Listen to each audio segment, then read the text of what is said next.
The year was 1805. On a forgotten Pacific island, a feast unlike any other began to unfold. A feast drenched in blood, fueled by a primal hunger and driven by a catastrophic betrayal. The brutality of this moment has rippled through the generations, whispered among the survivors, and cast a shadow over a once proud society.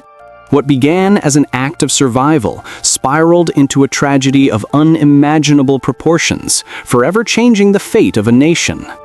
This is the story of the cannibal feast that tore apart a Pacific Island nation, its people, its rulers, and its very soul.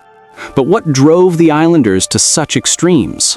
Was it hunger, or something far darker, a collapse of morality, an act of vengeance, or perhaps the crushing weight of inevitable defeat?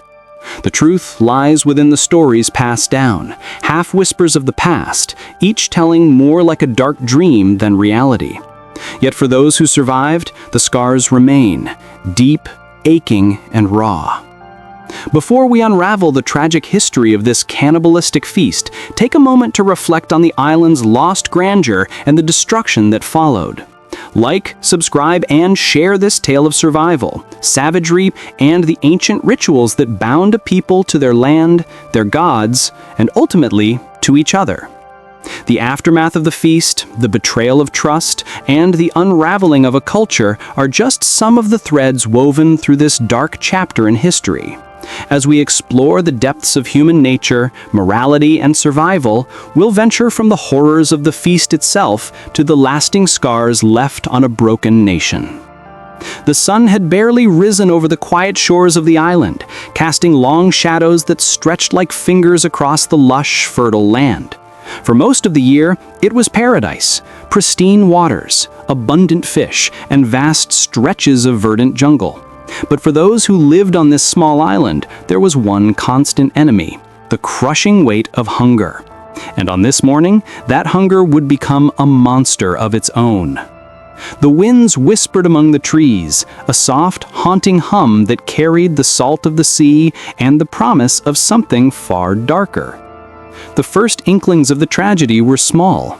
An argument over the last few scraps of food from the previous night, a fleeting insult cast by a chief's son to an elder. Tensions, which had been brewing for months, began to rise like the tide, silent and inevitable. But no one could have predicted how quickly the island's fragile balance would collapse. The chief had ruled for years, his word law, his people fiercely loyal. His island was a kingdom of sorts, though small, isolated from the world. His power was absolute, or so he thought. In truth, though, even the most iron-fisted ruler has weaknesses. For this chief, it was his pride, a pride that would eventually blind him to the needs of his people, to their desperation, and that pride would be his undoing. On this day, the chief was nowhere to be found. He had left to visit the neighboring village, seeking alliances, securing trade agreements, efforts to maintain the island's strength in the face of looming threats. But as his ship sailed farther from shore, a different threat emerged: hunger. The stores of food had dwindled, the seasonal fishing had been poor, and the villagers who relied on the island's sacred rituals to find food were struggling. What had been an occasional inconvenience, the fragility of nature's bounty, had become a matter of survival. As the day wore on, the sun grew hotter, and the people began to gather at the central meeting place. The heat was unbearable, the air thick with sweat and fear. The murmurs of a growing unrest filled the space. A few offered prayers to the gods, hoping for a miracle, but there was no answer. The gods, it seemed, had turned their backs. One man, a warrior known for his strength and pride, stood before the crowd and spoke of a forbidden ritual, one that had been practiced in their darkest times, when all else failed. The practice was known to them, though it had been shrouded in myth: cannibalism. It was an ancient rite, a desperate act carried out only in the direst of circumstances. But would it really be so extreme? Could they push themselves to this breaking point? And so, the unthinkable began to take form. As hunger gnawed at their insides, the idea of survival outweighed any sense of decency or moral restraint. The chief's absence left a vacuum, one quickly filled by those who saw the desperate need to take action. The oldest among them, the high priests who once served as the moral compass of the island, found themselves swept into the fervor, their hesitation giving way to fear. The ancient rituals were not to be spoken of lightly, but now the air was thick with whispers of the last rites, the ones performed only when all else had failed. They decided to act. Under the veil of night, the first victims were chosen, not by any random whim, but by necessity. Old, weak, those who could no longer contribute to the survival of the group. In their eyes, they had already given their lives. What remained was simply to offer their bodies for the survival of the community. They were taken to the sacred grounds where the first ritual would be performed. It was quick. It was brutal. And the air, heavy with the sense of blood and the cries of the fallen, would haunt the survivors forever. But the feast didn't end there. The hunger that had driven them to this point grew insatiable, and soon the line between necessity and savagery blurred completely. The circle expanded. No one was safe. The moon hung high in the night sky, its pale light casting an eerie glow over the island's dense foliage.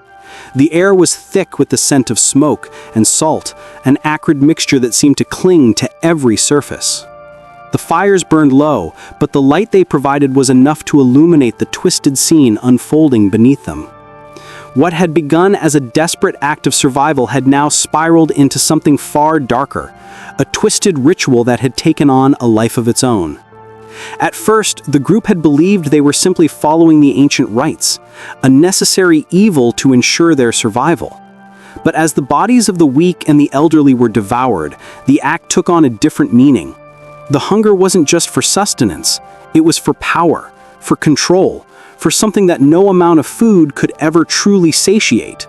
What had been a community bound together by kinship and shared struggle now found itself fractured, consumed by suspicion and fear. The chief, returning from his journey, arrived to a scene that chilled him to the core. The island was no longer the place of warmth and strength it had been when he left. His people, his beloved islanders, had crossed a line. There was a terror in their eyes now, a wildness, as if the primal act of cannibalism had unlocked something within them, something that could never be undone. His arrival only seemed to deepen the fracture. His people, now wild-eyed and feverish, turned toward him with a mix of reverence and fear. They had taken what was needed, and more. In their eyes, he saw not gratitude, but a dangerous uncertainty, a question of whether he could still lead them or if they had already passed the point of no return. The chief, though a man of power, was not immune to the toll that hunger had taken on him. His body, lean and once strong, now seemed frail, as though the very air had turned against him. But it wasn't his physical condition that troubled him. It was the transformation of his people. They had tasted something beyond mere flesh, the taste of power, of dominance, of a godlike reign over life and death. In the midst of the chaos, one figure stood apart from the rest. A woman, once a revered healer on the island, had now become an unwilling prophet of the carnage. Her role had once been to soothe the sick, to guide the suffering with her gentle words and medicinal herbs, but now she found herself swept into the fevered crowd. The horrors she had witnessed had transformed her, just as they had transformed the others. Her voice, once soothing, now rang out in chilling pronouncements of fate, echoing the island's downfall. It was her that the chief sought out when he could no longer stomach the madness that had taken hold. She was the only one left who had the strength to stand up to the frenzy. She spoke to him of balance, of how the island had lost its way, how the rituals of old had been twisted beyond recognition. "The gods have abandoned us," she said, her voice quiet but resolute. "What we have done is not the will of the gods, but the will of desperation. And it is a will that will see us undone." But there was no turning back now. The island's descent into madness was irreversible. The feast had not only broken their bodies, it had shattered their souls. The people, in their blind hunger, had abandoned their connection to the gods, to their ancestors, and to each other. What had once been a community, a family, was now a fractured, blood-stained shell of what it had been.